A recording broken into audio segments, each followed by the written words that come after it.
작년에 코로나19가 시작되고 난 후로 오늘로 딱 1년이 지났습니다. 지금까지 오면서 고비도 참 많았지. 전주까지만 해도 확산세가 심각했는데 이번 주에는 300명대로 좀 진정된 것 같아 그나마 다행입니다. 하지만 이제까지 겪어보면서 다들 아시다시피 끝날 때까지 끝난 게 아닙니다.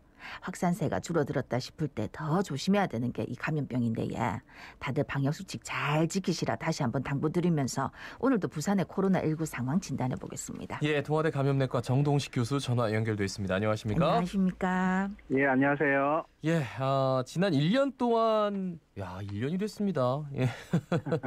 근데 이제 추이를 그렇죠. 분석해 보면 예. 확실히 인구가 밀집된 곳이 정말 감염병에는 정말 취약했다라는 게 확실히 증명된 게 안 그래도 오늘 뭐 분석 네. 기사도 나왔더라고요. 이게 서울이나 네. 수도권 쪽에서 거의 계속해서 감염이 확산세가 이어졌잖아요. 1년간의 네, 그 코로나19를 좀 진단해 주신다면 짧게 여쭙겠습니다. 네, 맞습니다. 초기에는 2, 3월 대구 경북 중심으로 생겼지만 예. 그 이후에는 우리 2차, 3차 유행에는 서울 수도권 지역으로 많이 생겼는데 결국은 이 서울 수도권의 인구도 너무 밀집되어 있고 사회 경제적인 인프라가 많이 집중이 좀 된 것 같거든요. 네. 그래서 심지어는 그쪽 분들이 많이 지방을 방문하기도 하고 저희 부산에 있는 분들도 많은 업무적으로나 또는 가족들이 또 가 있기 때문에 방문하다 보니까 이제 거의 서울이 중심이 되는데 중앙방역대책본부 통계도 우리가 보니까 서울이 31% 확진자 비율이고 경기도가 25%니까 합쳐서 56%잖아요. 예, 예. 근데 이제 부산은 3%밖에 되지 않더라고요.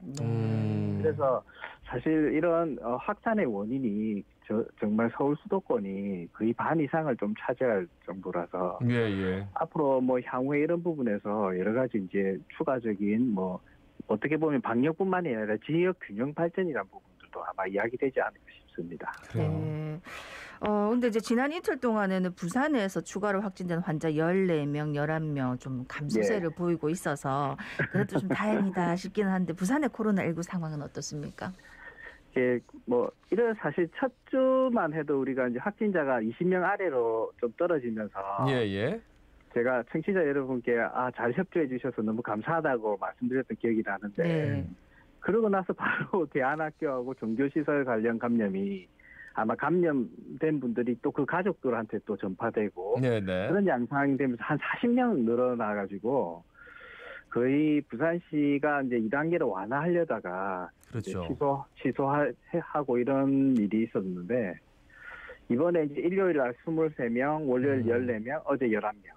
이런 감소되는 양상인데 아마 전국 확진자도 300명대로 떨어져서 그 외부적인 요소나 그리고 또 부산시에서의 요소를 봤을 때는 향후 좀 더 감소 추세로 진행이 될 것 같은 희망적인 상황이 보이는 것 같습니다. 예.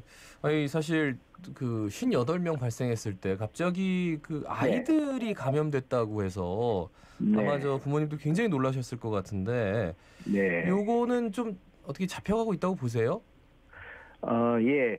그 아마 유아 방문 수업하고 관련해 가지고 그런 유아 확진자가 생겼는데 다행히 이 부분도 가족이 한 5명 생기고 또 수업 관련자 5명에서 접촉자 포함해가 한 14명 정도가 생겼지만 이게 더 이상 진행이 안 되는 것 같습니다. 근데 최근을 딱 보니까요. 부산에 어떤 집단 감염이 발생이 되면 한번 많이 생기긴 한데 주로 생기면은 그 사람이 속한 가족들이 생기고요. 그리고 한 번 정도 뭐 접촉자가 생길 수는 있는데 이런 N차 감염으로 계속 진행이 안 되고 있는 것 같아요. 그래서 역시 부산시 많은 시민 여러분께서 이런 거리두기라든지 또 방역 수칙을 좀 잘 지켜주시고 있는 거라는 확신이 좀 들어서 아마 이 3차 대유행도 아마 거뜬히 극복할 수 있을 것 같은 생각이 듭니다. 그러니까 가족까지는 가는데 그 가족들이 개별적으로 나가서 모임 같은 걸 안 하기 때문에 그렇죠. 그래서 이제 지금까지 방역이 제대로 좀 거기서 차단이 됐다 이런 말씀이시네요. 맞습니다. 우리 부산 시민들은 대단합니다. 참 시민의식이 높다, 그치? 예, 대단하십니다. 예. 아니, 근데 이제 안전 안내 문자로 이제 동선을 공개한다, 아닙니까? 확진자 이제 동선 공개하는데 이제 시내버스나 택시는 있는데 지하철은 없어서 이 지하철은 동선 공개 안 해도 되는 이유가 있는지 궁금해 하시는 분들이 많더라고요. 네, 뭐 이런 부분을 이제 주위에서 그런 말씀하시는 분들이 좀 있긴 한데, 네네.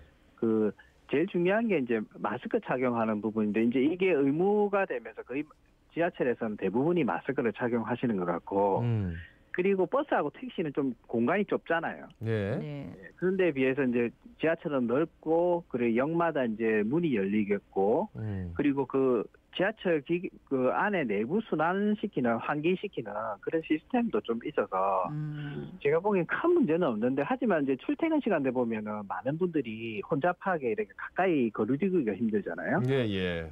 그래서 이 출퇴근 시간에 확진자가 좀 거쳐간 경우에는 좀 동선을 공개할 필요가 있을까 개인적으로 좀 생각이 들고요. 그리고 뭐 차량 기지에서 나가기 전에 소독을 한다든지 이렇게 관리를 하고는 있지만 운행 중에는 사실은 우리 승객들이 만진 손잡이나 이런 부분을 수시로 소독하기가 힘들기 때문에 예. 뭐 지하철 이용하시는 청취자 여러분들께서 이제 이용하고 나서 손위생만 좀 철저히 하신다면, 그리고 또 혼잡한 시간대를 조금 피하신다면 그렇게 큰 걱정 없이 이용하셔도 되지 않을까 생각이 듭니다. 예. 듣기로는 코로나19 환자의 증상이 이게 중증으로 악화될지 그냥 경증으로 머물지 요걸 예측할 수 있는 혈액 검사법이 개발이 됐다. 네네. 예, 굉장히 좀 새롭네요. 뭐 사실 이제 혈액 검사뿐 말고 다른 우리가 검사 수치를 통해서나 아니면 임상 증상을 통해서나 뭐 연령이나 기저질환 이런 걸로서 저희가 예측하는 부분들은 국내 연구에서도 많이 나왔거든요. 예, 예. 근데 이제 이번에 보니까 아마 미국 워싱턴 대학 의대 앤드루 젤먼 세포면역학 교수 연구팀에서 이 미토콘드리아 DNA 수치를 혈액을 통해서 검사하는 것을 예측을 하는데, 이 미토콘드리아가 뭐냐면은 우리 세포 내에서 에너지를 생성하는 공장이라고 보시면 되거든요. 예, 예. 그러니까 그 공장이 아주 수치가 높을 정도면은 감염이 돼서 염증이나 이런 에너지를 많이 요구를 하는구나. 그래서 이런 분들은 나중에 이제 인공호흡이나 집중치료를 해야 되는 정도로. 중증으로 할 수도 있겠구나. 네, 그런 부분인데 아직은 근데 이것도 추가 이제 실험이 있어야 되고, 그리고 FDA 승인이 나야 되기 때문에 아직은 좀 결과를 좀 봐야 될 것 같습니다. 네. 이틀 전에 이제 국산 1호 코로나19 치료제에 대한 식약처 허가 심사가 막바지 단계로 접어들었다 이래 발표됐던데 요거는 그렇죠. 어떤 상황입니까? 그래서 사실 이 국내 항체 치료제도 제일 중요한 포인트가 방금 이야기해드렸던 것처럼 중증으로 이행되는 것을 차단하는 게 가장 중요하거든요. 예, 예. 그래서 이 연구 결과를 보면은 거의 50세 이상에서 중증으로 진행하는 것을 차단하는 게 한 거의 70% 가까운 68% 감소 효과가 있었다고 했기 때문에 뭐 여러 가지 뭐 이야기들은 많은데 뭐 게임 체인저로 이 역할은 안 된다라고 저도 생각은 하지만, 예. 또 하나는 중요한 거는 경증이나 무증상 분들은 크게 이제 감염 전파를 차단하는 부분이 중심이지만 결국은 중증으로 이행되면 사망의 위험이 있기 때문에 네네. 사실 항체 치료제가 이런 부분에서 50세 이상에서 거의 70%를 감소시키는 부분들은 상당히 기대가 되고, 만약에 추후 3상 연구 결과까지 나온다면 아주 기대될 수가 있을 것 같습니다. 근데 이제 치료제는 그렇고 백신 얘기를 해보면 좀 충격적인 게 그 모더나 백신이 캘리포니아에서 맞은 사람들이 집단 알레르기 증상을 일으켜가지고 갑자기 접종을 중단했다 이런 얘기도 들려고 파이자 백신 같은 경우는 노르웨이에서 사망자가 나왔다. 이게 관련이 있는 건지 지금 조사하고 있다. 특히나 이제 고연령층에 이제 해당하는 부분이죠. 어떻게 봐야 되죠? 좀 무섭네요. 그렇죠. 그런 부분을 보면은 그 지역에 국한되지 않게 여러 곳에서 이런 비슷한 문제가 생긴다면 이 백신 자체의 문제일 수도 있지만 이게 이제 모더나나 화이자 백신 같은 경우는 콜드 체인이라고 초저온 상태를 유지를 해야 되고, 그리고 접종하기 위해서 녹여서 또 주사기에 다시 또 넣어서 이렇게 사용을 해야 되기 때문에 보관하고 그리고 또 운송하고 이런 부분에 영향도 많이 받을 수 있을 것 같거든요. 그래서 뭐 조사 결과가 나와야 되지만 그런 부분에서 만약에 추후에 국내에서도 이 모더나나 화이자 백신을 이렇게 접종하는 계획을 지금 세우고 있는 중일 텐데, 이런 보관 운송이나 접종 시에 이제 안전하게 이렇게 관리하는 부분들이 아주 중요한 부분이 될 것 같습니다. 말씀 여기까지 듣겠습니다. 고맙습니다. 예, 감사합니다. 동아대 감염내과 정동식 교수였습니다. 자, 오늘 아침 아침의 생각 첫 번째 뉴스입니다.